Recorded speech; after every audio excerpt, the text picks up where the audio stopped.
آج ہم ایک ایسی شخصیت کے پاس حاضر ہوئے ہیں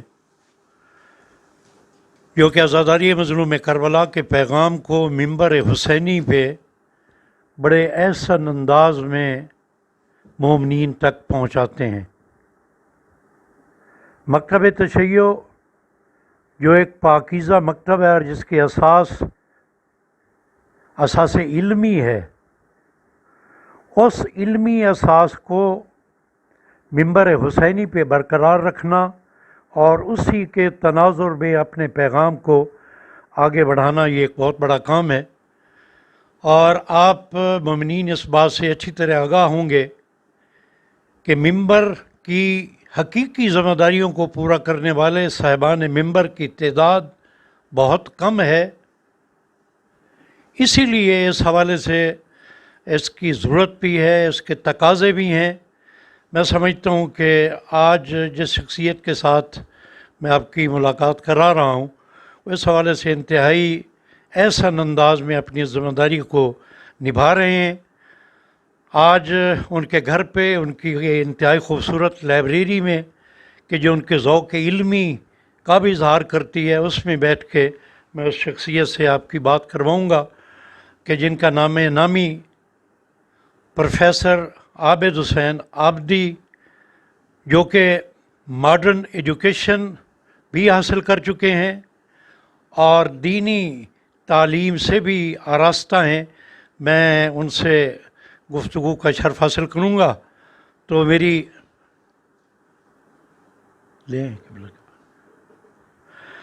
جی السلام علیکم جی پروفیسر صاحب۔ میرے لیے بہت بڑی سعادت ہے کہ آپ کے ساتھ میں گفتگو ہوں۔ میں سمجھتا ہوں کہ اس وقت منبر کے حوالے سے جس انداز میں آپ پیغام پہنچا رہے ہیں اور عزاداری مظلوم کربلا کا مقبول ترین ایک اسلوب جو کہ پنجابی اور سرائکی کی خطابت ہے، اس حوالے سے آپ بڑی ذمہ داری کے ساتھ، تو ظاہر ہے لوگ یہ جاننا چاہیں گے کہ آپ کا ایجوکیشنل بیک گراؤنڈ، دینی عنوان سے آپ نے کہاں سے تعلیم حاصل کی اور اس کے بعد اس فیلڈ میں آپ کیسے آئے اور اپنی خدمات کو کس طرح آپ منبر پہ بیٹھ کے پورا کر رہے ہیں، اس حوالے سے آپ کچھ فرمائیے گا۔ سب سے پہلے تو میں شکر گزار ہوں برادر لال مادی صاحب کا اس حوالے سے کہ انہوں نے مجھے موقع دیا۔ گزارش یہ ہے کہ بطور طالب علم میں نے دینی تعلیم جو ہے وہ میٹرک کے بعد دارالعلوم جعفریہ کربلا خوشاب سے میرے استاد محترم ہیں ملک العلماء ملک اجاز حسین صاحب قبلہ، تو ان کے ہاں رہ کے میں نے کچھ ابتدائی دینی تعلیم حاصل کی 93 سے لے کے 97 تک میٹرک کے بعد۔ اس کے بعد پھر بی اے کے بعد میں کالجز اور یونیورسٹی کی تعلیم کی طرف متوجہ ہوا۔ اس وقت میں پی ایچ ڈی کا اسٹوڈنٹ ہوں یونیورسٹی آف سرگودا سے، میرا ریسرچ ورک چل رہا ہے، تو اس میں تھیسس پہ میں کام کر رہا ہوں، اور بطور assistant professor government degree college Jhawarian میں اسسٹنٹ پروفیسر اسلامیات کے طور پر آپ نے فیض منصوبی سر انجام دے رہا ہوں۔ اگرچہ آج کل تقریباً کوئی 15 ماہ سے میں اسٹڈی لیو پہ ہوں اپنے پی ایچ ڈی کے تحقیقی کام کے سلسلہ میں۔ جہاں تک میرے اس کے خطابت کے حوالے سے اور مجالس کے حوالے سے آپ نے پوچھا، تو یہ اتفاقی طور پہ، یعنی کوئی ایسا پری پلان میرا نہیں تھا کہ میں نے کوئی خطابت کرنی ہے۔ یہ میں نے اپنے پہلے زندگی کے سفر حج جو ہے 2006 میں مولانا ظہور حسین خان صاحب نجفی کے ساتھ میں نے وہ سفر حج کیا، تو ایک طالب علمانہ ذوق تھا، ایک شوق تھا، فیلڈ تھی درس و تدریس، تو وہاں میں نے حج پہ جانے سے پہلے کوشش کی کہ مناسک حج اور فلسفہ حج اور ان پہ جو ہے وہ کام کر کے جاؤں، اور اس کے لیے میں نے فریقین کی کتب کا مطالعہ کیا، اور ایک اس ذوق شوق کے تحت ہی میں نے اپنے حج کے ساتھیوں کو مدینہ منورہ میں اور مکہ معظمہ میں چند دروس دیے فلسفہ حج پہ، مناسک حج پہ، آداب دعا پہ۔ پھر میدان عرفات میں خدا نے موقع دیا تو دعائے عرفہ وغیرہ کی تلاوت کا اور اس کے ترجمہ کا شرف حاصل ہوا، تو اس سے انہیں بزرگان کی طرف سے، علماء کی طرف سے حوصلہ افزائی جو ہے وہ کی گئی۔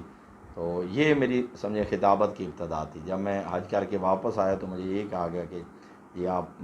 سیمینار میں شرکت کیا کریں، مجالس میں شرکت کیا کریں، محرم کے سلسلہ سے کہ اشرِ محرم کی مجالس، تو اس سے پہلے میرا کوئی ایسا یہ نہ کوئی ذوق تھا نہ کوئی پری پلان تھا۔ تو بہرحال ان بزرگان نے حوصلہ افزائی کی تو پھر جب نوجوانوں کی طرف سے پذیرائی ہوئی اور ایک لوگوں کے ہاں قربت ملی، تو میں نے پھر کوشش کی کہ اس شعبہ میں جتنا ہو سکے اس کے لیے ایک لائبریری کو ڈیولپ کیا ہے کہ آپ کم از کم اپنے علاقے میں بنیادی مصادر اور ماخذ موجود ہوں، تاکہ جو کوئریز ہوتی ہیں نوجوانوں کی، کنورٹڈ حضرات کی، ان کو تاکہ اس کے سلسلے میں آگاہ کیا جا سکے۔ تو بہرحال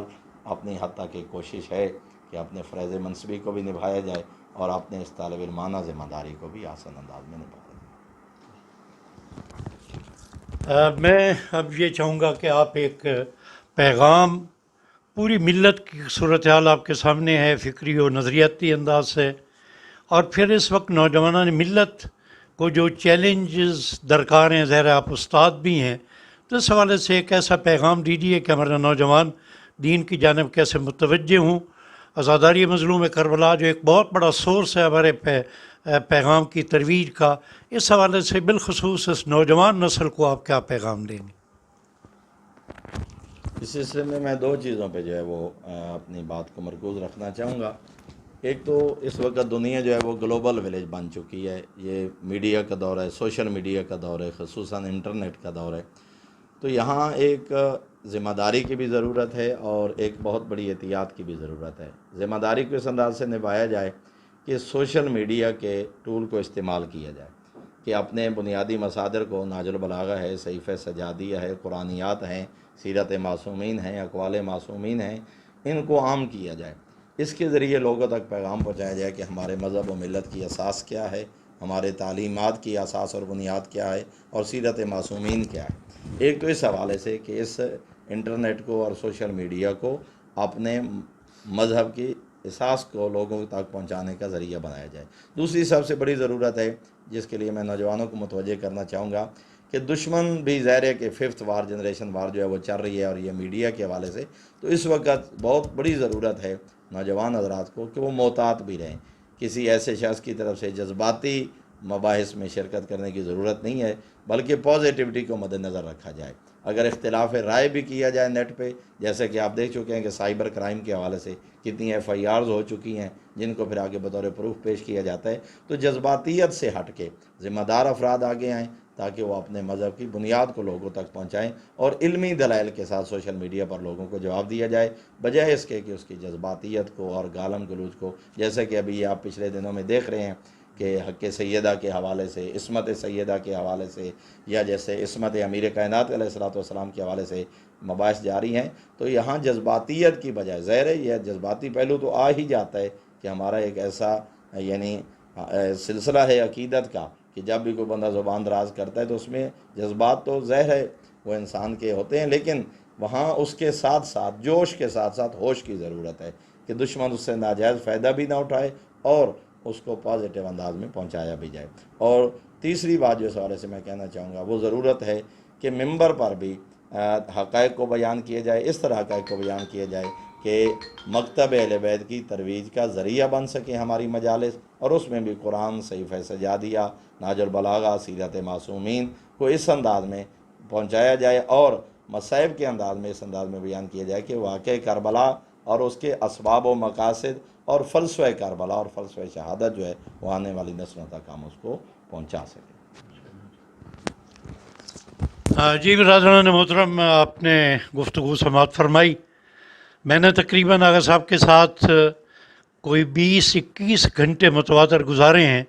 اور میں اس بات کو سمجھ پایا ہوں کہ کس طرح انسان کی زبان میں تاثیر پیدا ہوتی ہے۔ جب کردار اور بات آپس میں ایک دوسرے سے یکجا ہو جائیں، یعنی قول اور فعل میں تضاد ختم ہو جائے، تو پھر خداوند قدوس زبانوں میں تاثیر بھی پیدا کر دیتا ہے۔ خداوند قدوس سے یہ دعا ہے کہ ایسے واعظین جو ممبر پہ آ کے حقیقی حسینیت کے پیغام کو پھیلا رہے ہیں، اور ایسی صاحب علم شخصیات کہ جو انشاءاللہ چند مہینوں کے بعد ایک ڈاکٹر کی حیثیت سے وہ قوم کا ایک سرمایہ ہمارے سامنے ہوں گے، تو خداوند قدوس سے دعا ہے کہ ایسی شخصیات ملت کا جو سرمایہ ہیں، خداوند قدوس انہیں سلامتی عطا فرمائے، اور پوری ملت تشیع پاکستان کو ایسے علماء کی بات سننے اور ان کی بات پہ عمل کرنے کی خداوند قدوس توفیق عطا فرمائے۔ میں انتہائی شکر گزار ہوں قبلہ کا کہ انہوں نے وقت دیا اور یہ خوبصورت گفتگو ہم عوام تک پہنچا سکیں.